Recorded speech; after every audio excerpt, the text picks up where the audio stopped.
Така, чак сега успях да се добра до втората част на клипа на Цанов с майката, която блудства с 3-годишния си. И дето спи с приятелката и голите снимки и така нататък. Преди да продължа с израза мнението, защото това си е моят профил, искам да кажа само, че от момиче, което преди 4 години защитаваше само женския пол, напоследък това, което виждам, мога да кажа само единствено, че вие тотално сте изплескали Гена Мацки и сте тотално куко.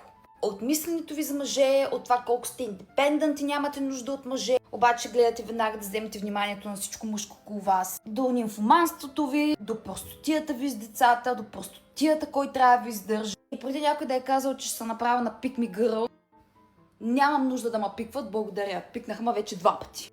Първото нещо, като доказателство, че сте пълно куко. Само да кажа, говоря за някои хора, не за абсолютно всички, има и адекватни като нас, благодаря. Коментарите са леш от сорта на: ама той виж докъде си е докарал жената. Ма как може така тя жената, за да действа по този начин, то мъжа нещо трябва да я направи? ще ме прощавате, ама няма наказание на този свят мъжко, къде да накара една жена да си бутсва с 3-годишния син и да му бара пишлето.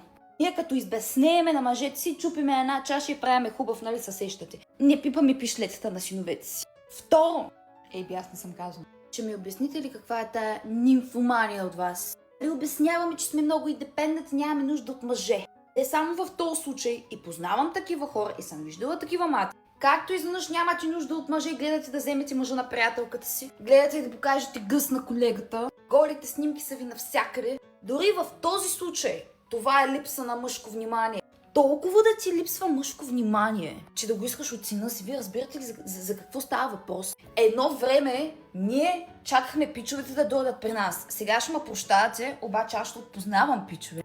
Те не се притесняват, че ще останат без диги-диги. Отиваме на бара, отиваме на дискотека, отиваме на Елрол, отиваме на Екзе. Вие сте готови. Вие разбирате ли какво значи вие сте готови? I don't mind. Правете каквото искате с живота си. Да сте толкова лесни, че даже знам и за случка, в която пича просто даже не се запознал с мацката. Не знае как се казват. Знае как се казвате. Ще ме прощавате, ма стига с това изречение. В 21 век сме може да правим каквото си искаме, да спиме с 370 хиляди човек, да правим олки, тройки. We have to explore the world. Не, просто сте куп. Съжалявам.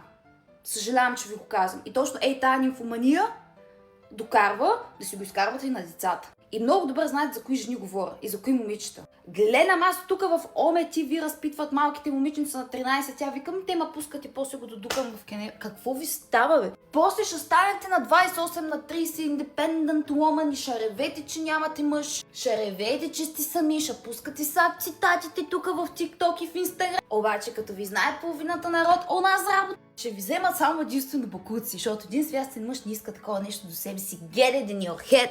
Ако не уважавате себе си, чакайте, че си хапнах от нерви. Не стойте да обвинявате, че мъжете не респектват вас. Или ама аз не е нужно мъж да ме респектва. Зато и ревеме в 4 часа на All I need is love. Обаче пред всичките други много надъхани. Не ми трябва никой. Трябва един шамар и да си седнете на гъза. Ако трябва да се заустете. Ходите, коментирате майките, че са снимали по бански, вие чакате 4 за седмицата. И за финал, преди много защитавах израза, че една жена може и без мъж и че една жена не е по-малко жена без мъж. Ама вие без мъже сте тотален батал.